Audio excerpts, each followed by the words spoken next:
New expansion and or a species pack, in this particular case, sadly not an event pack, but we can't have them all. It's of course time for patch review. Oh boy, yes it is. We got ourselves a 2.8 patch, and yeah, the Butler update, it will be coming in our general direction on the 29th of October. That is, as of making this video, 7 days from now.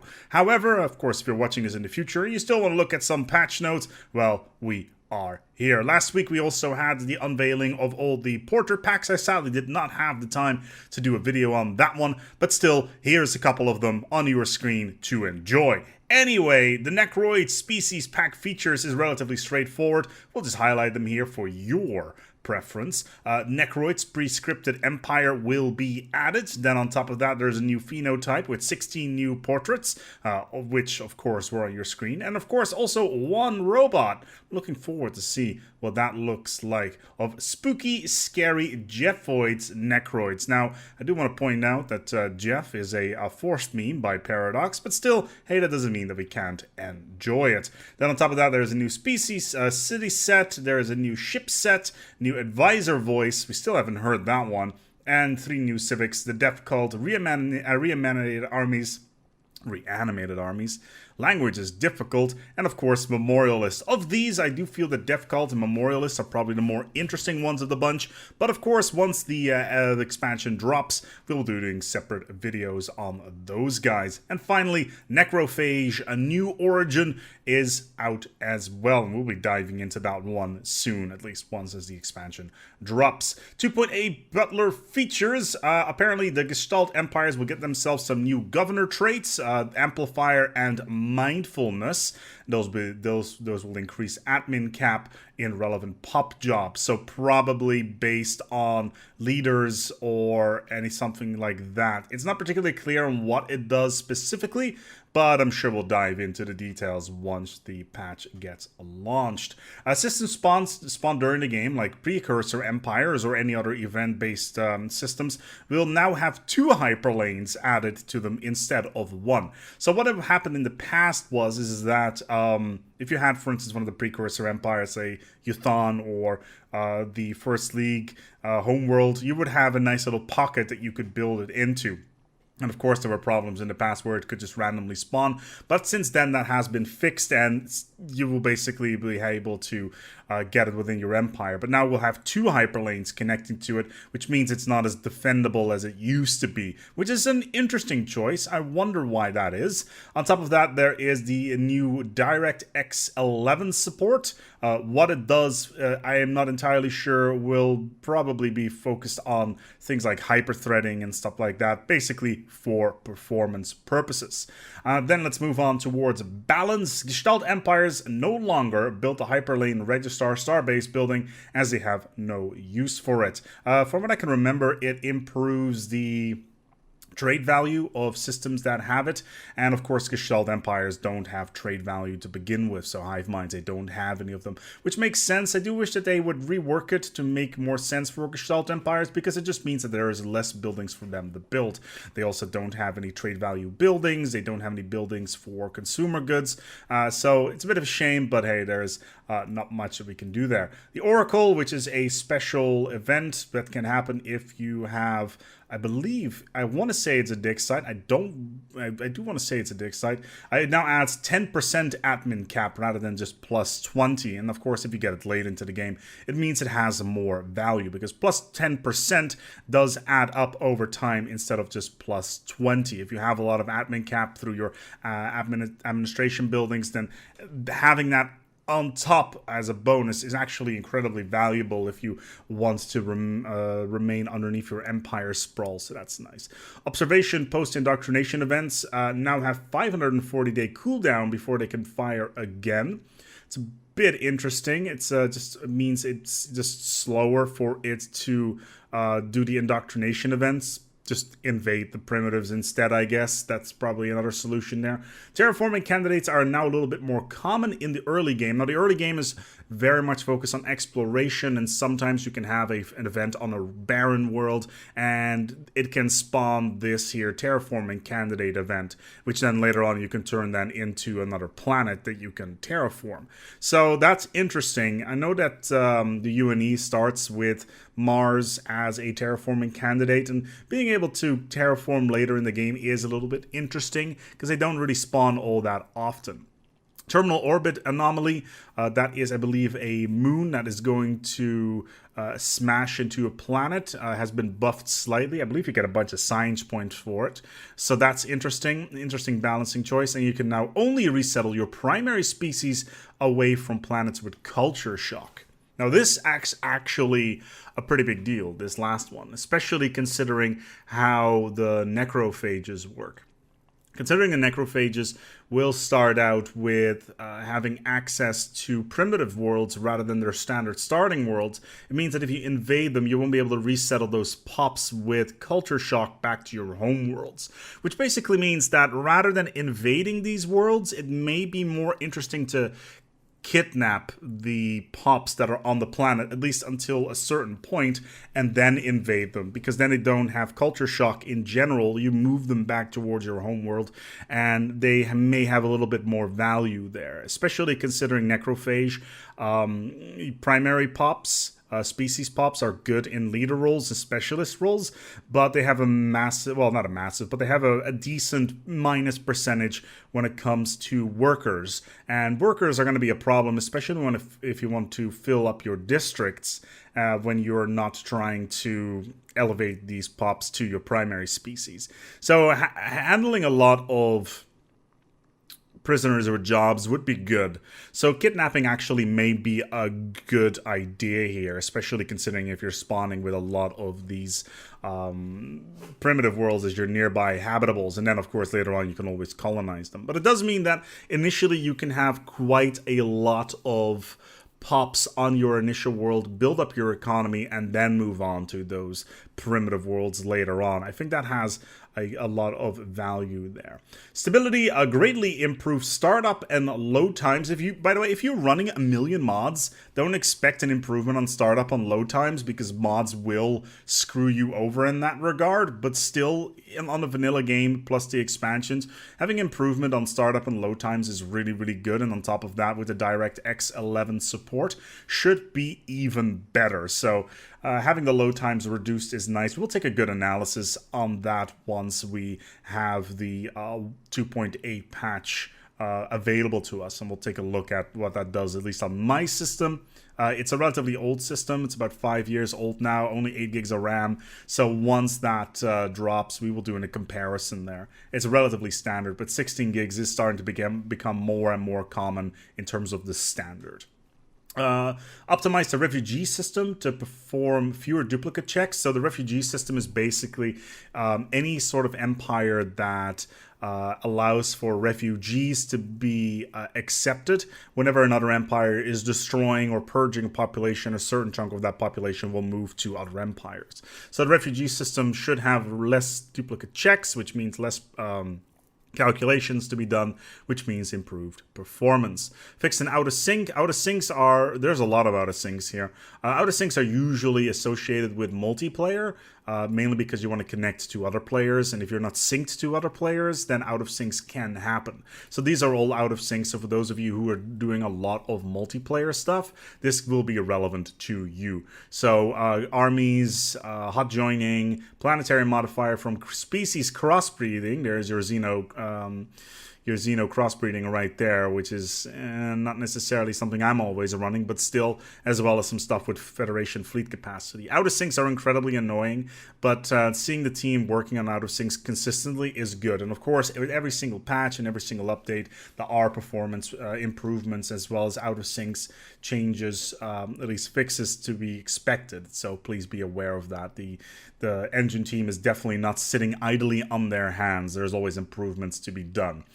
Fixed a CTD, which is a crash to desktop, when transferring save files during hotjoin. Once again, a multiplayer one. Fixed CTD when Outliner is updating certain elements when borders are updating. I've never seen this one before, but having a CTD fix is always good. Fix a CTD when planets are removed, active constructions, another couple of CTDs. Disabled Alien FX Light effects since it has reported to have issues. Now, Alien FX is only for those people that are running Alienware computers. Basically, what it does is if you have an Alienware-based rig, it will basically give you light effects on your keyboard or on your mouse, depending on how things are going. So that has now been disabled. It will only affect a very, very, very, very small chunk of the player base. Added a Heart OOS. I have no idea what a Heart OOS is, but apparently it's basically Heart out of sync option that adds extra checksums to make it easier to catch causes for out of syncs. I think this is more of a dev feature than anything else. And tick time optimization, more efficient parallelization, game go vroom vroom. So basically using more threading, using more cores on your machine if they are available. Of course, that's going to be different based on whether or not you're running an AMD CPU or an Intel CPU, but that is all different. UI, not a lot of interesting stuff here. Some localization stuff within non-English languages, Empire modifiers on localization as well. So basically, if you're playing a non-English version, say the Spanish, the Italian, German, etc., then you should have a lot less overlapping UI elements in terms of text, which is rather useful. Curator's goodbye option is now always placed at the bottom of the option list, which is nice because then it means you can just disconnect from them whenever you need. And envoys can no longer be reassigned to the same location. Now, envoys I expect to be changed in the future because right now they don't do much aside from improving anything. They don't have any traits, they don't have anything attached to them except from a couple of small events, and if when they die you just send a new one. They don't have any levels attached to them or anything like that, so expect this to be a first step in a more expanded envoy system. I would not be surprised if that is going to be the case. Now, AI is a really big deal. AI has had some issues in the past, so we're going to go and dig in on that if we decide not to completely move down here. The AI is now willing to lower Federation centralization if there is a Federation president. If they are the Federation president. They now care if cohesion and monthly cohesion is negative. So basically what happens is if your Federation centralization is too high, cohesion may be a bit of a problem.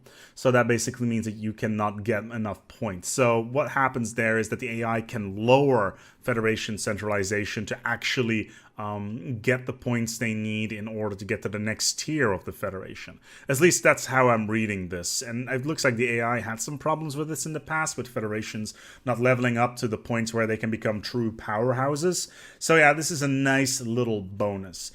Crisis AI, which is a much maligned subject, will now be more likely to seek honorable alternatives to Doom stacks. This means they will split their fleets up a lot more.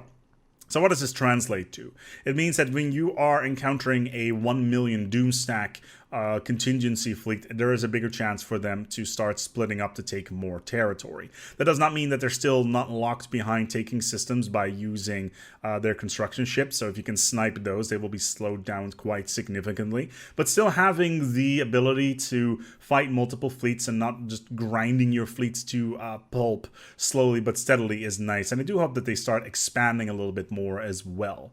AI will now refill Starbase modules and buildings if they are destroyed. Interesting. So basically, modules and buildings can be destroyed, I guess, by the player. Whether or not they're talking about the actual station platforms here, it doesn't specify platforms specifically, but it looks like that the AI had problems in the past where Starbase modules were simply not being built. They will now do that, which makes station a lot more useful, especially when it comes to their economy, etc., etc., etc. It also means that stations will be a little bit more powerful if they have the right weapon modules. AI now handles FTL inhibitors better. New fleets will now try to assign each fleet to the closest, most valuable objective. So in the back end of the game, the AI will basically set a bunch of objectives when it comes to wars. They will assign numbers to certain things in your fleet, in your empire, whether it be fleets or strategic targets like planets. Now, FTL inhibitors can be a bit of a problem for them because they will have pathfinding problems if they don't take out FTL inhibitors, especially if they're on planets. So what happens here most likely is that they will attack FTL inhibitors or try to take them over, especially if there is a planet with a fortress on there, and actually try to take it so they can actually move on in the war, which is very, very useful. I do feel this is a nice little adjustment. AI will now handle Colossi correctly again. Fear will keep the local systems in line. Well, thank you, Grand Moff Tarkin, for making sure that this quote gets in there. Colossi is actually a good point. I haven't seen Colossi in a while from the AI, and it looks like they were fixed. They were broken for a little while, but they have now been fixed correctly. I wouldn't be surprised if that has to do with the other Colossus spaceship. Just completely boggles the mind that I don't know what it is, because I very rarely build them. But still, yeah, they were added in the latest update in Federations. Still, though, having them being fixed is nice, and being able to see the AI still destroying planets or bubbling planets is really, really nice, and make sure that in the late game, the Fallen Empires in particular, who like to use Colossi, are still a bigger problem. All empires with Void Dweller origin are now more likely to choose the Voidborn Ascension perk. One would hope so. Voidborn Ascension is definitely the #1 choice for Void Dwellers, because it allows you to upgrade your stations and get more building slots. So yeah, that makes perfect sense. Thanks AI for making sure that is a thing. AI in mercantile stance are now less likely to close borders. Makes sense. The spice must flow. AI now builds branch offices where it can, rather than trying again and again to go in a world where there's already a branch office. That sounds like a performance thing as well, especially when you already have a world with a branch office and the AI keeps on trying to start branch offices there. It does impact things, and it really depends, of course, how often the AI goes there, whether or not it's a yearly thing or a monthly thing or every single tick even, is actually a good question. So having branch office updates here is nice, and actually seeing, oh, there's a branch office over here, I guess I will go somewhere else. Of course, the AI has a list of branch office objectives and targets where it will go to, because some planets are worthwhile more than others. Fleet AI should not abort orders for defensive fleets like merging. Interesting. So apparently, fleet AI should not abort orders for defensive fleets like merging. Whether or not that's a typo, because it's not really a flowing sentence, but I guess there were problems with the AI not sending in groups of fleets rather than individual ships. And it looks like the AI had a tendency to move ships around rather than merging them into a proper blob. So that makes sense. Fix fleet AI getting stuck in a regroup loop if some fleets cannot reach the system from regrouping. So this is the AI fleet loop error. This has now been fixed. There's been quite a lot of people on the forums talking about this particular one. It was a pretty big deal, and seeing the team focusing on this is really, really nice. So basically what it boils down to is that enemy fleets will try to engage you better, because their ships will actually be available because they can regroup. Make sure AI fleets stop when issues orders to merge. Yeah, that would be good. So the AI, once again, will start merging fleets more efficiently, which means that you'll be fighting larger fleets and everything will become a bit more of a challenge. Modding, for those of you who are modders out there, here you go. I will not be going over these, maybe for a couple of interesting ones, maybe added remove starbase building, remove starbase module effects. There's not a lot of interesting stuff here, unless, of course, you are a modder. Set location now works on juggernauts. Added on colony 10-year pulse on action. So basically, any events that have pulses that can trigger on colonies, you now have the ability to do that on action every 10 years. So basically, you've started a colony, and within 10 years, there is a pulse with a random chance of a event triggering. So that's what that is. So expect a lot more mods with focus on colony events. Something that I feel right now is really, really missing. So that's really nice. Bug fixes. Oh boy, this is a long ass list. Okay, let's take it from the top. Let's go over the main ones. First of all, Zeroni precursor arc sites can no longer be taken over by other empires. It's a pretty big deal. Basically, what happened there is that Zeroni events, or at least archaeological sites, could be uncovered by other alien species. That, of course, should not be possible. It should be locked into your particular empire. Otherwise, you cannot finish the precursor event, and then you can use the Zeroni, which is, of course, a problem. They were added back in the archaeology update. Multiple curator scientists cannot be purchased any longer. That is a shame. That was a nice little bug that you could exploit. Added checks to see if host has appropriate DLCs for the slave market orientated resolutions. Interesting. So the slave market resolutions have to do with Megacorp, considering Megacorp introduced the slave market. If the host does not have this particular expansion, most likely you will not have access to the Galactic Community slave market orientated resolutions. Now, for those of you who don't know, if you are playing multiplayer, only the host needs all the expansions or the expansions you want to play with. If you're playing with if you only have vanilla, but the host has everything, you will be able to play with everything. It's a nice little bonus for multiplayer. It's also a good idea for you if you want to try out new expansions, but you don't currently have the cash, or you don't have the ability or want to try them out, or can't buy them. Find a friend that has everything or has the expansion you want, and just play a multiplayer with them and try it out. There's a whole bunch of communities out there that facilitate this sort of thing. Friday Night Stellaris group, for instance, is one of them. Or Weekend Stellaris group is one of them. It's wcs.gg. You can go and check it out and find people on Discord to play multiplayer with. And especially if you don't have a lot of expansions, this is a good way of trying out new things, which I think is good. Added missing localization. That's not interesting. Fixed Leviathan's tooltip. Okay. Uni now spawns as intended when playing as the Commonwealth of Man. So the Commonwealth of Man is one of the prefab empires that starts off with the origin that allows an advanced version of the Uni to spawn, which is nice. Localization on the Oracle. Slave market resolutions are now properly locked without the Megacorp DLC, just as I just said. So that's basically the same as I said here. Restoring megastructures will now only cause the rubble from their ruined variants to be cleared rather than all ambient objects in the system, including nebulae. Wow. Okay. So what happened there is if you're going into a system, let's say you have any expansion that has megastructures.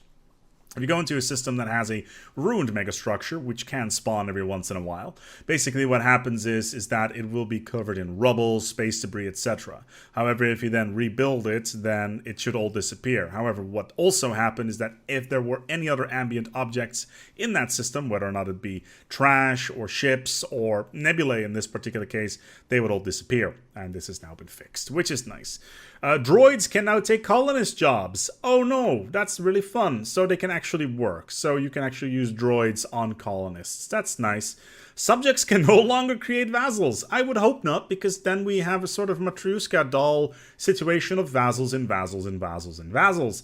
Pox Bombardment no longer kills machine units. So for those of you who don't know, Pox Bombardment is the Jovarian Pox sample that you can get from Ancient Relics. It's one of the precursor bonuses from the Jovarians, I believe. And basically, it allows you to get a special bombardment stance called Pox Bombardment, which will kill every single biological on the world, but apparently also machine units before, because I guess it would destroy their electronics. Anyway, that's no longer going to be the case. Fix the case where a slave riots event would happen twice on the same day. Yeah, that's bad, because that's like, what, a minus 60 stability modifier if that would happen. Fix being able to build from mega shipyards that are not owned. Yeah. Yeah, that sounds like a good idea. Okay. Add this is localization, we don't care. Hit Zeroni and Shoulders of Giants arc sites from countries ineligible for completing them, thus hiding unlocalized anti-stealing flags. So this is the same thing as the Zeroni precursor site as from just now.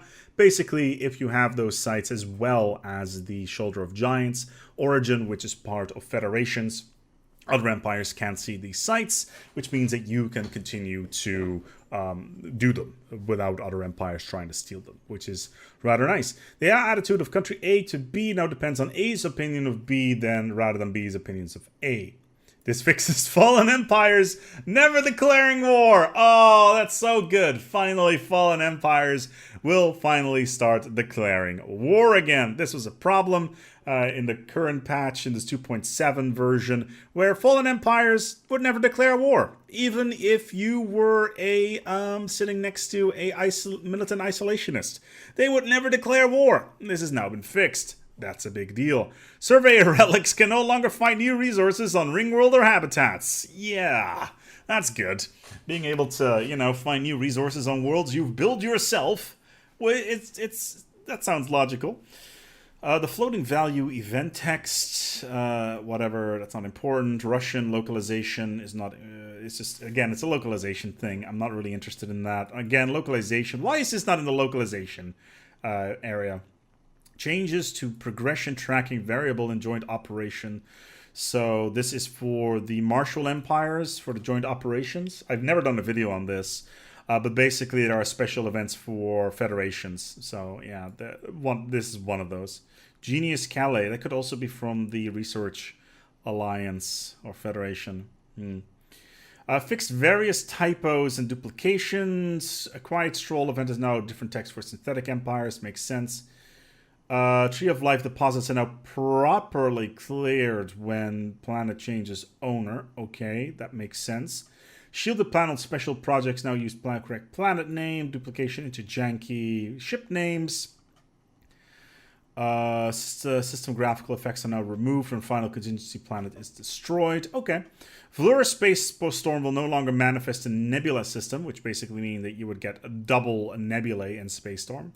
Tooltip issues in Atomic Countdown. Atomic Countdown is the one where you get a clock and within 47-something years an event happens. This is part of, I want to say, Distant Stars. Shortened and rewrote overlapping Vault of Acquisitions technology. Okay. Fixed research costs for special projects. Investigate the Loop Temple and study the Messenger. That is part of the Worm in Waiting. And I actually skipped one that's actually really, really important.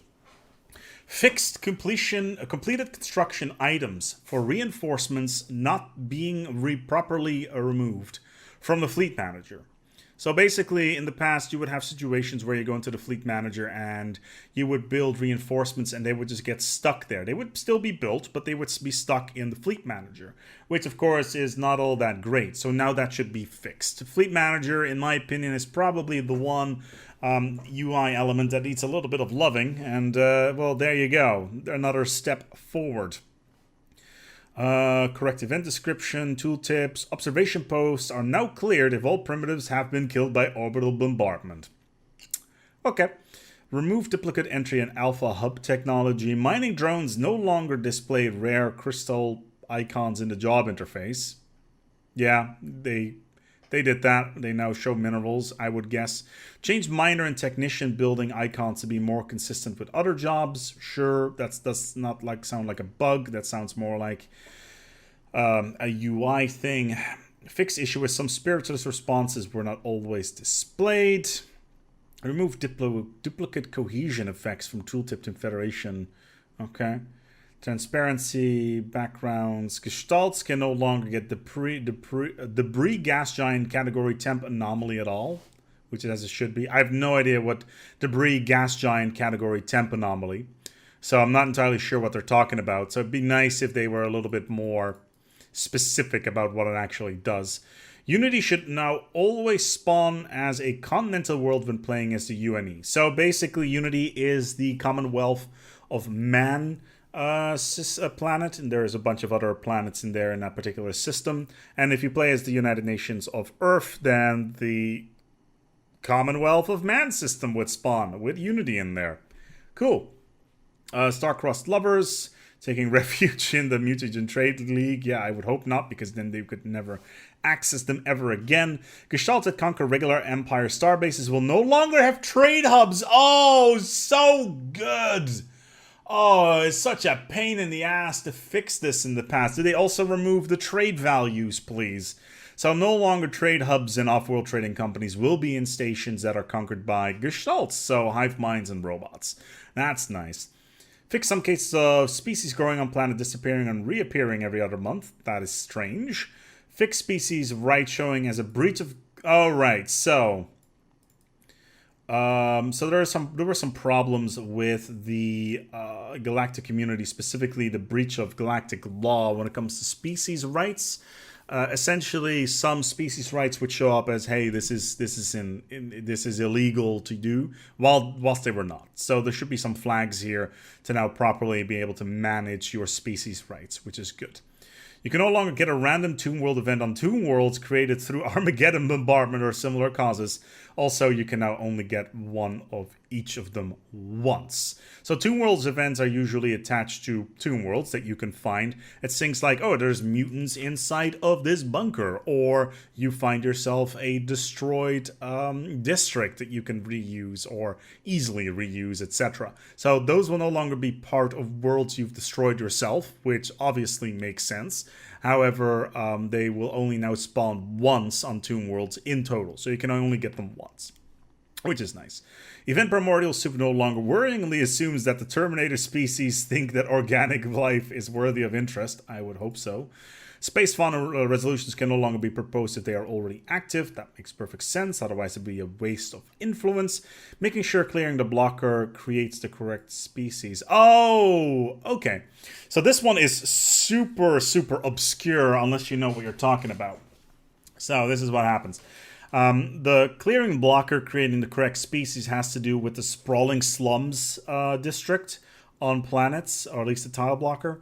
And basically what it does is you remove the slum, it generates a pop on your planet.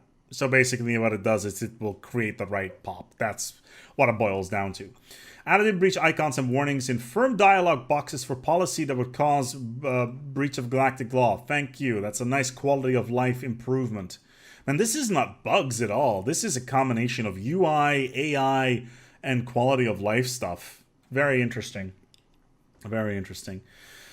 Fix the case where Sector AI would spam luxury residences to deal with low amenities if there aren't any workers available to work as entertainers. Alright. I guess having a ton of luxury residences on planets is probably a good thing. Fix the bug where special projects to investigate space fauna would sometimes lose targets they were meant to investigate, which will become investigate blank and do nothing on completion. Yeah, wasting science and those sort of things would be nice.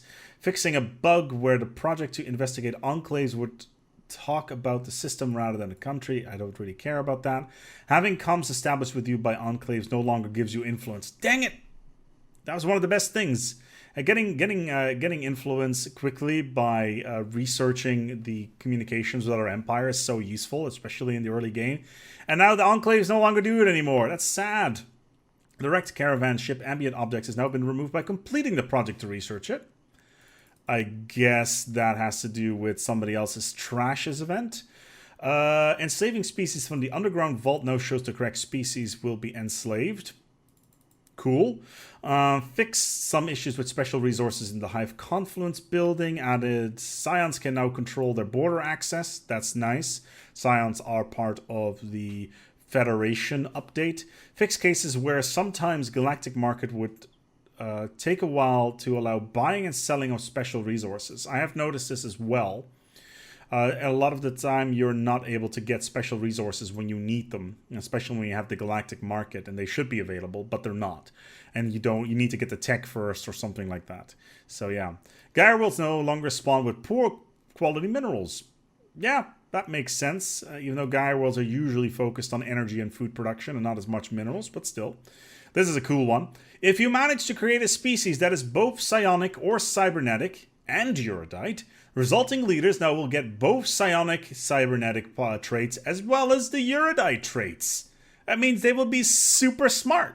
That's nice. That's something that has been in there for quite some time. Basically, what happened is if you, it would either pick one of them.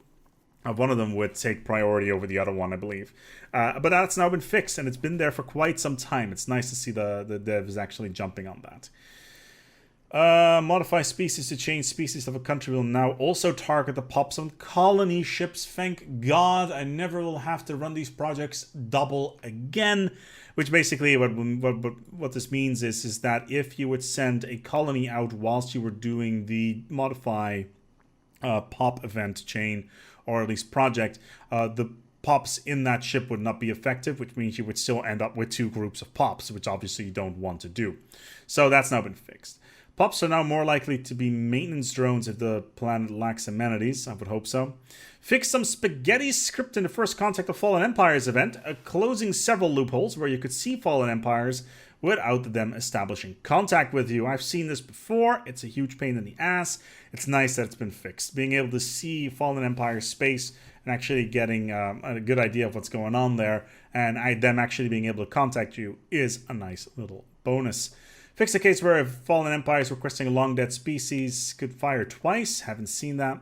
Rewards for completing the Technosphere chain now take into account Gestalts, who cannot get Sapient IA tech. That's for Leviathans.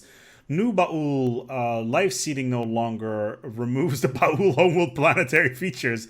Yeah, that makes perfect sense. Again, this is an Ancient Relics fix, so that's nice. Upgraded versions of planetary unique buildings now correctly specify their number is capped per planet, keeping their special background frame. Yeah, okay. So there's planetary unique buildings, and they will now correctly specify that they can only have one of them. Things like loop building, some of the more specific ones that completely like the lab, not the research center, the special one, but also like the Ministry of Culture, that sort of thing. Fixed flags, fixed flags not being set correctly on building upgrades, which led to AI spamming upgrades it shouldn't have. Interesting.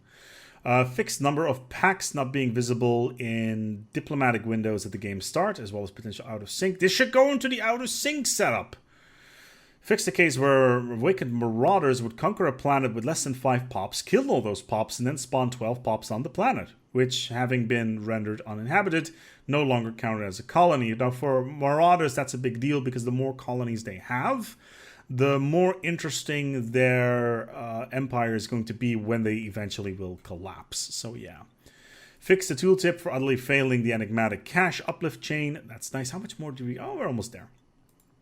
It's now possible for your ruler to be randomly giving the charismatic trait during the rule rather than an eye for talent, I would hope, because that's what the one is, the one that's triggered at the moment. Events leading up to the spawning of a relic rails dig site may no longer fire multiple times at once. May want to reread that one. Make sure that the relevant fallen empires actually exist in order for resolutions to be available. Yeah, that's the galactic community being able to denounce the right fallen empire is very useful indeed. Fixed various golden rule challenges for Federation leaderships, particularly addressing scenarios in which the event may not fire at the end of the presidential term.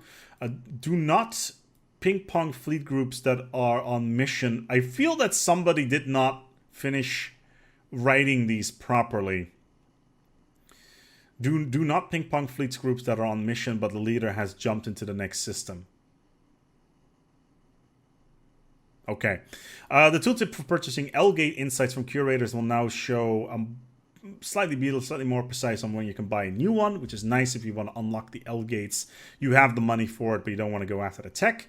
That's for Distant Stars. Resolved late game piracy fleets losing their scripted target events. This one's huge. This made the game completely unplayable. The Yuthon system star are now actually called Yuthon rather than Yuthon. There you go. They swapped the T and the H.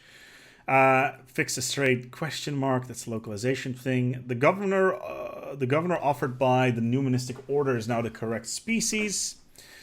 Opening the alien box will now change your dominant species, then just modify your pops and leaders. The alien box is the one that you can slow down. You can get 3 vials and you can get things like charisma, less pop housing, and I think leader lifespan out of them. The event has changed a couple times since it came out in Distant Stars, but now basically it will apply to your dominant species and all subspecies, rather than any other species in your empire, which is nice.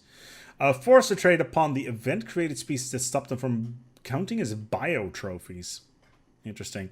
Bio-trophies are, of course, part of the servitor race. Tooltips in the diplomacy screen, not really interested in that. Machine empires with resource consolidation origin now correctly adopt the Rogue Servitor Civic when the galactic resolution of defined purpose is passed, though they will have to reset to the default origin to the process. So resource consolidation are the robots that have been added in Synthetic Dawn. Basically, it starts off with a machine world, and the defined purpose basically forces other species to turn into rogue servitors, which is interesting, rather than just being a standard empire. But I don't know how that would really work if you just have a machine empire, or at least a machine world. So yeah, mainly because normal pops cannot live on machine worlds. So yeah. Fix some cases where empires would be created during the game with random and inappropriate origins. Doomsday. Create country now creates countries with the prosperous unification by default. So you can go into the console and just type in create country, and it will generate a random country. And they will no longer have Doomsday and then die within 50 years. Implement an option trigger to stop unnecessary irrational options in an event. Again, that should go on under the modding setup. Players will no longer receive alert about war goals they cannot set anymore. Yeah, that makes sense. Fix the case where Marauder Daidachi would spawn without any planets, breaking various things. That also ties into the thing that we talked about earlier with them purging any sort of pops. Daidachi only applies when there is multiple empires that spawn out of the con. So yeah, I think it has to do with the more planets it has. So yeah. Fix issues where space monsters sometimes being uncontactable. Okay. Event experience award is now assigned to the correct leader. That's useful. Systems spawned during the game will no longer spawn on top of other systems unless there's really no space for them elsewhere. Yeah, I've had problems with that in the past as well, which is a nice little quality of life thing. Fix cases where you'd get refugees from a country that you have no communications with. I've had this happen where you have a empire and you have not found anybody. You haven't even gotten first contact, and all of a sudden you get refugees. Because of course. Stop certain arc sites from disappearing from the situation log after completion. Sure. Fix possible error with the event spawned wormhole. In subterranean nation chain, you get an invasion by them. They will actually work. The God of Death no longer has an eyeball popping tooltip. Whatever that means. Fix confusing tooltip mentioning rivaling members when inviting a federation. The conclusion of the Rage Virus event chain will no longer give invalid technologies for gestalts. Yeah. Fix a case where multiple arc sites could be spawned on one colony. Also, the Sentinels will no longer spawn as soon as you fulfill the conditions, but now with a bit more random. What do these two have to do with anything with each other? Fix the case where multiple arc sites would spawn on one colony. And oh, by the way, the Sentinels that only spawn if the galaxy is invaded by effectively, the monsters from outer space. Like, why is this here? Why is this line here? That's so weird. New auto-generated ship design now have auto-upgrade check by default. Fortress Proclamation now actually increases defense build speed. Yeah, that's nice. And fix some misspellings. Now, there will be probably another patch there as well. We intend to deploy, in addition to what you've seen in these patch notes, we've also been working on some stuff that we deemed too risky or we didn't finish in time for it to be released together with 2.8, and there will be a beta patch in the near future. We also have other larger changes that will not be released until the next big update, but we'll be starting to talk about these changes very, very soon. And there you have it, the patch notes for 2.8. Could the team balance, list these out a little bit better? Probably. Maybe by expansion. Maybe actually have the right things in the right place. But hey, who am I? to say. If you have any feedback on these and you're just like, wow, some of these changes are absolutely huge, and why didn't you talk about the mod triggers? Well, yeah, sure. Go and leave a comment about that below. In the meantime, though, I hope you've enjoyed this video, and until next time, take good care of yourselves, and thank you to my patrons.